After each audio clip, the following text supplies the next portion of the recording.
अगर आपकी भी कोई रिटेल की दुकान है या फिर रिटेल सेगमेंट में आप भी अपना एक बिजनेस स्टैब्लिश करना चाहते हैं तो इस वीडियो को लास्ट तक आप देखना। इस वीडियो में आपको एक एक सेगमेंट के बारे में पता चल जाएगा कि कैसे आप अपनी रिटेल शॉप ओपन करके और उसको एक्सपांशन करके ऑल ओवर इंडिया में अपनी पूरी बिजनेस को फैला सकते हैं और एक अच्छा खासा बिजनेस रिटेल सेगमेंट में ही आप स्टैब्लिश कर सकते हो। तो वीडियो के लास्ट तक बने रहना और चैनल पे नए तो चैनल को सब्सक्राइब कर देना और उसके साथ साथ नोटिफिकेशन हिट कर देना ताकि आपको आने वाली वीडियो आपसे मिस ना हो जाए। करते हैं वीडियो की शुरुआत। गाइस, वीडियो को स्टार्ट करने से पहले ही आपको बता दूं, इस वीडियो को लास्ट तक बने रहना और लास्ट तक देखना ताकि आपसे एक भी स्टेप मिस आउट ना हो जाए।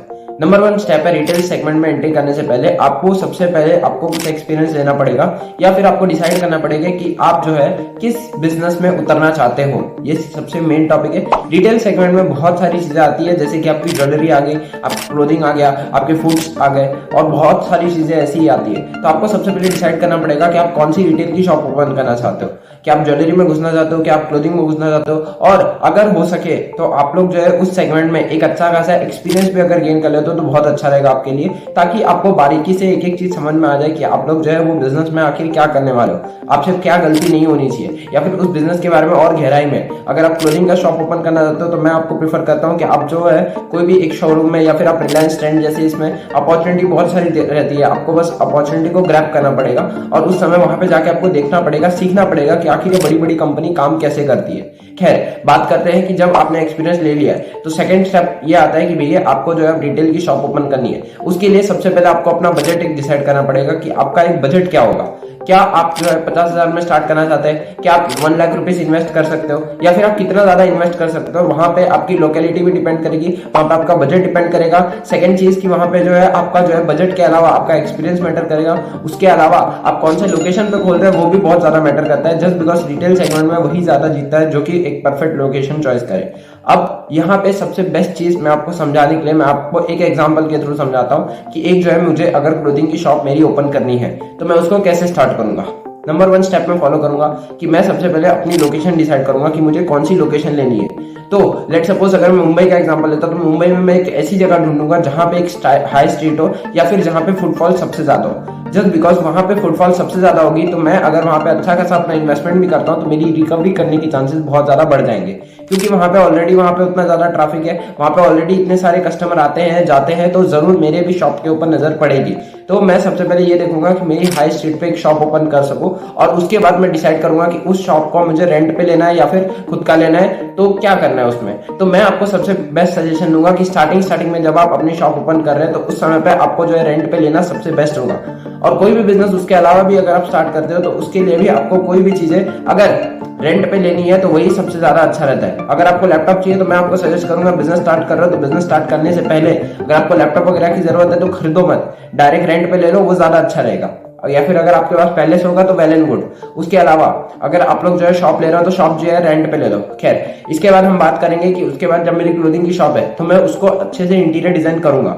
अगर कोई जरूरी नहीं है आपको इंटीरियर डिजाइन एकदम 1.5 लाख 2 लाख रुपए खर्चे करके ही करने, नहीं, आप लोग सादा सिंपल डिजाइन भी कर सकते हो। और अगर डिजाइन अगर आप नहीं भी करते हो तो भी कोई जरूरत नहीं है स्टार्टिंग में इतना ज्यादा बड़ा इन्वेस्टमेंट करने की। और एक चीज याद रखना, अगर आप लोग बिजनेस स्टार्ट कर रहे हो रिटेल सेगमेंट में, कोई भी ऐसा चीज मत पकड़ लेना जिसकी वजह से आपका एक रिपीटेबल खर्चा आता हो। रिपीटेबल मतलब जो चीज आपको बार बार लगती हो, जैसे कि अगर हम बात करें रिटेल में तो वहां पे जो है रेंट के अलावा आप कुछ ऐसी चीज मत लेना जैसे कि आपको इंटीरियर डिजाइन का, जैसे मैंने एग्जांपल दिया, वहां पे जब इंटीरियर डिजाइन जब खराब होने लगते हैं या फिर जब थोड़े बहुत खराब जैसे दिखने लगते हैं तो आपको बार बार उसी के ऊपर पैसे लगाने पड़ते हैं। तो ये एक बहुत ही बुरा चीज हो सकता है अगर आप स्टार्टिंग में कुछ ऐसा रिपीटेबल इन्वेस्टमेंट अगर आप लोगे तो उसके बाद हम बात करते हैं, जब आप अपनी शॉप ओपन कर लेंगे उसके बाद जो है आपको डिसाइड करना पड़ेगा कि आप कौन से सेगमेंट में आप जो है उतरना चाहते हो। देखो, क्लोथिंग में बहुत सारे ब्रांड है पहले से ही, जैसे कि ज़ारा हो गई, उसके अलावा रिलायंस ट्रेंड के हो गए। तो क्या आप किसी की जो है आप अगर ये फ्रेंचाइजी लेना चाहते हो तो वहाँ आप फ्रेंचाइजी भी ले सकते हो, और अगर आप फ्रेंचाइजी नहीं लेना चाहते हो, अगर खुद की सेगमेंट में ओपन करना चाहते हो तो वहाँ पे आपको खुद का एक ब्रांड स्टैब्लिश करना पड़ेगा।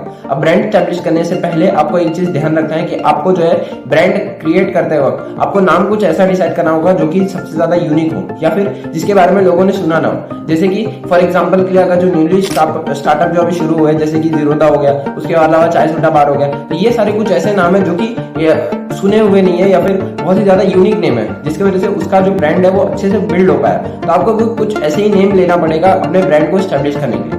थर्ड स्टेप आपका ये आता है कि जब आप अपना रिटेल सेगमेंट में स्टार्ट कर देते हो उसके बाद आपको मार्केटिंग करनी पड़ेगी। जस्ट बिकॉज अगर ऐसा नहीं है कि भाई ये दूसरे व्यापारी लोग के जैसा कि आपने जो है सेगमेंट में अपने रिटेल सेगमेंट में आपने क्लोथिंग की शॉप ओपन की है तो वहां पे आप इंतजार करोगे भैया कस्टमर जब आएगा तब हम सामान बेचेंगे। नहीं, थोड़ी बहुत मार्केटिंग, छोटी मोटी मार्केटिंग आपको करनी चाहिए, जिसकी वजह से कम से कम भी नहीं तो भी उस आपके शॉप के बारे में उस लोगों तक बात पहुंचे जो लोग कपड़े खरीदने के दीवाने या फिर ऑफकोर्स कपड़े जो लोग खरीद रहे हैं, ठीक है, तो वो लोग को पता पड़ना चाहिए कि ताकि जो है वो नए आपके जो शॉप्स खुली है वहां पे आपके कस्टमर जो है आए।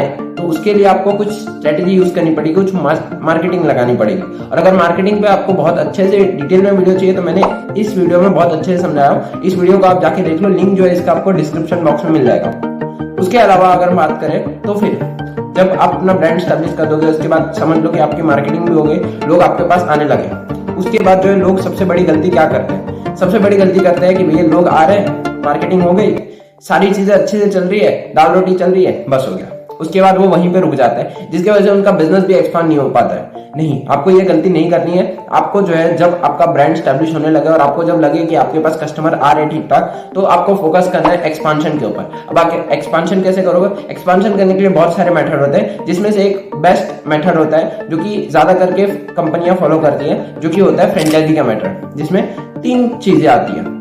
पहली चीज आता है आपका फोको मॉडल, दूसरा आता है आपका कोको मॉडल और तीसरा आता है आपका फोफो मॉडल। इसका मतलब क्या होता है? फोको मॉडल मतलब होता है फ्रेंचाइजी ओन कंपनी ऑपरेटेड। इसका मतलब ये हो गया कि आप जो है अपनी फ्रेंचाइजी दोगे, कंपनी वाला जो है जिम्मेदारी मतलब आप ही की होगी चलाने की, लेकिन जो फ्रेंचाइजी है वो आपका जो है पैसे लगा के निकल जाएगा, बाकी वो उसके ऑपरेशंस की जिम्मेदारी आप ही की होगी। दूसरा मॉडल होता है कोको मॉडल, जिसमें कि कंपनी ओन कंपनी ऑपरेट रहता है, जिसके अंदर आप अपनी रिटेल की दुकान पे खुद ही आप इन्वेस्ट करोगे और एक्सपांड करोगे ऑल ओवर इंडिया में। ऑपरेशन की जिम्मेदारी भी आप ही संभालोगे और उसके अंदर जो पैसे इन्वेस्ट करने की बारी आती है तो वो भी आप ही करोगे। तीसरा मॉडल आता है आपका फोफो मॉडल, जिसके अंदर फ्रेंचाइजी जो है आपका फ्रेंचाइजी लेगा और पैसे भी वो खुद लगाएगा, साथ में ऑपरेशंस भी वो खुद संभालेगा। ये सारी चीजें हो गई आपकी एक्सपांशन की। एक्सपांशन करते हो आपको अपने सारे डॉक्यूमेंट्स क्लियर करने, और आपको मैं सजेस्ट करूंगा कि अगर आप अपना एस्टेब्लिश कर रहे हो तो फिर उस समय पे आप एक लॉयर की सलाह ले लो। वो आपको अच्छे से गाइडेंस दे देगा कि आपको कौन से डॉक्यूमेंट्स लीगली बनवाने चाहिए और कौन से डॉक्यूमेंट नहीं बनवाने चाहिए। और उसके अलावा फ्रेंचाइजी के साथ कॉन्ट्रैक्ट करते वक्त आपको जो है क्या क्या चीजें ध्यान में रखनी है। तो ये सारी चीजों में अगर आपके साथ एक लॉयर रहेगा तो आपके लिए वेल गुड रहेगा।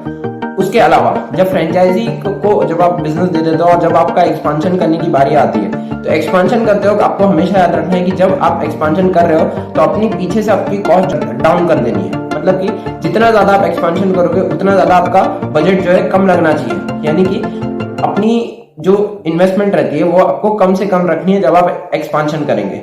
कैसे अब आप करेंगे?